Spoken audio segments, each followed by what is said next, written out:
Nah, di sini terdapat fenomena pidato yang masuk ke dalam teori retorika. Karena teori retorika ialah untuk mengacu pada tujuan persuasif atau membujuk. Sehingga dalam pidato kita harus bisa membujuk audiens agar tertarik dengan materi atau hal yang kita sampaikan. Lalu teori retorika masuk ke dalam kelompok teori publik, karena di teori ini juga mengacu pada bagaimana kita sebagai pembicara ataupun pendengar memainkan perannya masing-masing, memengaruhi atau dipengaruhi. Nah, kelompok teori ini masuk ke dalam cakupan komunikasi publik atau retoris. Karena di dalam cakupan ini terdapat penyebaran informasi dari satu orang ke kelompok besar dan memiliki salah satu tujuan untuk membujuk. Nah, selanjutnya terdapat kelompok teori media. Karena kelompok ini juga berhubungan dengan persepsi khalayak, juga pengaruh atau konten media, sehingga masuk ke dalam cakupan komunikasi massa atau media. Selanjutnya terdapat kelompok teori pengembangan hubungan. Teori ini memiliki tujuan untuk membangun hubungan dan interaksi satu sama lain, sehingga masuk ke dalam cakupan komunikasi interpersonal. Karena di cakupan ini memiliki konsen komunikasi tatap muka di antara orang-orang.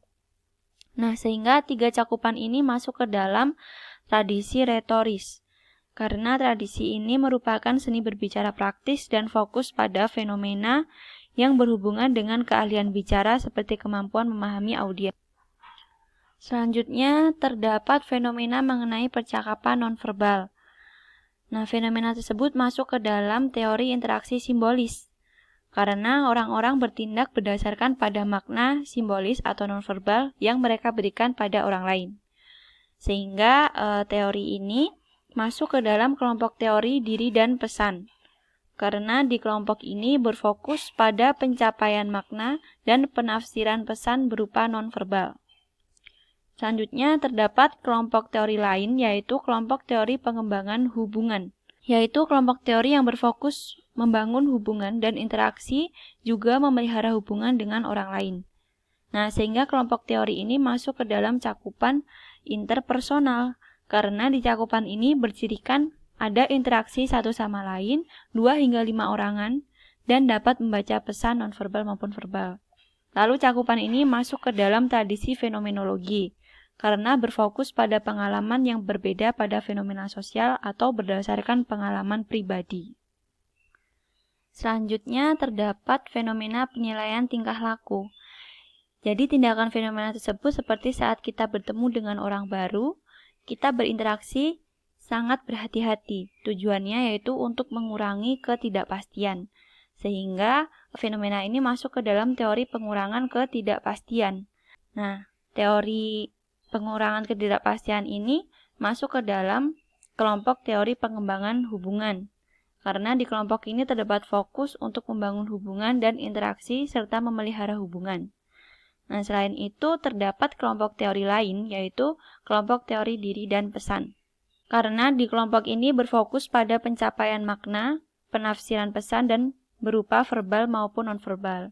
Sehingga kelompok teori ini, kedua ini masuk ke dalam cakupan komunikasi interpersonal karena adanya interaksi antarpersonal dan dapat membaca pesan verbal dan nonverbal. Lalu terdapat kelompok teori lain, yaitu pengembangan hubungan, yang masuk ke dalam cakupan komunikasi kelompok kecil, sehingga kedua cakupan tersebut masuk ke dalam tradisi sosiopsikologi, karena berhubungan dengan sebab akibat pada fenomena sosial bahwa perilaku seseorang dipengaruhi oleh sesuatu yang lain. Selanjutnya terdapat fenomena interaksi antara etnis yang berbeda. Fenomena ini masuk ke dalam teori akomodasi komunikasi, karena teori ini mempertimbangkan motivasi dan konsekuensi dasar atas apa yang terjadi saat dua orang pembicara dan biasanya memiliki latar budaya yang berbeda, sehingga mengubah gaya komunikasi mereka. Lalu teori tersebut masuk ke dalam kelompok teori budaya, karena berhubungan dengan konsep dan kelompok budayanya. Lalu kelompok teori ini menjadi bagian dari cakupan komunikasi budaya. Lalu terdapat kelompok teori lain, yaitu kelompok teori pengembangan hubungan.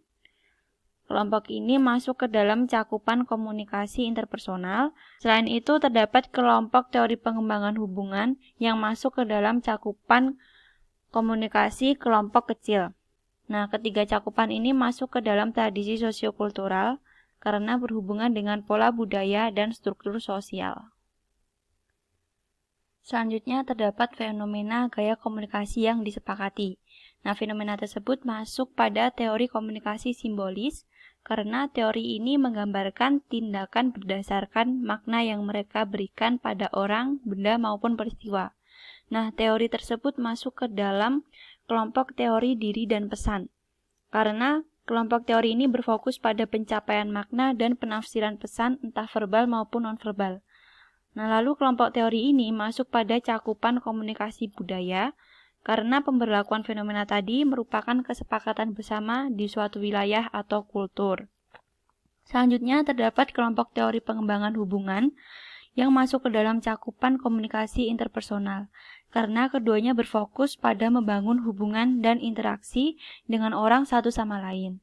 Selanjutnya terdapat kelompok teori media yang masuk dalam cakupan komunikasi massa atau media karena keduanya berfokus dengan pengaruh atau konten media serta persepsi khalayak.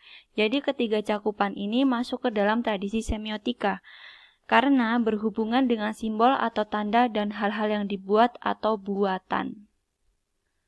Selanjutnya terdapat fenomena pendengar radio atau penonton televisi. Fenomena tersebut masuk dalam teori komunikasi ekologi media karena kajian ini membahas mengenai media dan proses komunikasi yang berpengaruh terhadap persepsi khalayak. Nah, lalu teori tersebut masuk ke dalam kelompok teori media karena berhubungan dengan konten media, pengaruh media, dan persepsi khalayak. Nah, kelompok teori tersebut masuk pada cakupan komunikasi massa atau media karena di cakupan ini merupakan komunikasi kepada audiens yang melalui berbagai saluran seperti radio, televisi, dan lain sebagainya, juga berkaitan dengan new media.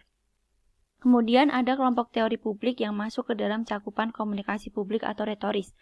Lalu ada kelompok teori organisasi yang masuk ke dalam cakupan komunikasi organisasi. Nah, ketiga cakupan ini masuk ke dalam tradisi sibernetika karena terdapat pemrosesan informasi dan eratnya kaitan dengan media atau new media serta khalayak. Selanjutnya terdapat fenomena kesetaraan gender, di mana fenomena ini masuk ke dalam teori sudut pandang feminis, karena feminisme berfokus pada posisi sosial perempuan tertentu dan keinginan untuk mengakhiri setiap penekanan berdasarkan pada jenis kelamin atau gender. Nah, teori ini masuk dalam kelompok teori budaya, karena berhubungan dengan persepsi terhadap suatu budaya dan sistem budaya. Kelompok teori tersebut masuk dalam cakupan kelompok kecil, karena dalam konteks kelompok kecil banyak orang memiliki potensi untuk berkontribusi terhadap tujuan kelompok. Selanjutnya terdapat kelompok teori media, yang masuk dalam cakupan massa atau media. Lalu terdapat kelompok teori organisasi yang masuk ke dalam cakupan kelompok organisasi. Selanjutnya terdapat kelompok teori pengembangan hubungan, yang masuk pada cakupan kelompok interpersonal. Selanjutnya kelompok teori publik yang masuk dalam cakupan kelompok publik atau retoris. Selanjutnya yang terakhir kelompok teori budaya yang masuk pada cakupan kelompok budaya. Nah, keenam cakupan ini masuk ke dalam tradisi kritis karena teori kritis ini mengkritisi semua cakupan tersebut seperti apapun yang terjadi pada khalayak, masyarakat, dan budaya.